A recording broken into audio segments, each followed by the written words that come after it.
My name's Harry, and this is Drum Electric. The SPDSX Pro's Wave Manager...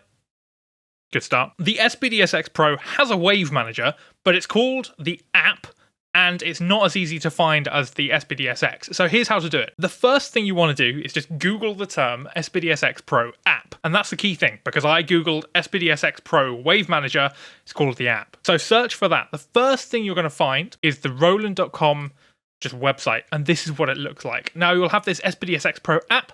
What you want to do is hit download now. Now when you click on that, that downloads the Roland Wave Manager. And this is where it gets a little bit annoying. So once you sign up for the Wave Manager, it is free. You get this. Now, this is really cool. It's like an access to Roland's software instruments. So all of their keyboards, all of their different sounds, wind instruments, that sort of thing. It's all now stored on here rather than a website, which is kind of cool, but it's just one extra thing. So what we're looking for is drums and percussion, SPDSX Pro, and there you go, the SPDSX Pro app. It is free, but once you click on it, you can then go and download it. Once you've downloaded it, you then get this, which is now the Pro app.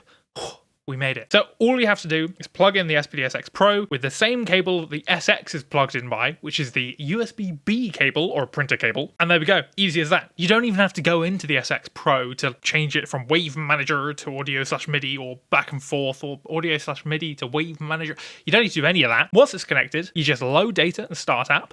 It'll think about it for a minute. And then there you go. Here's the whole app. Now, if you want to know how to use this app, you can check out my video just up there on how to use it. But now you can change everything. And the really cool part is that it does it live. So as you adjust things in here, it'll automatically go onto the SX Pro, and then you can try it straight away whilst you're using the app. It's just so cool. That's just so handy. Anyway, that's how you download it, that's how you find it, and that's how you get onto it. There you go. Enjoy.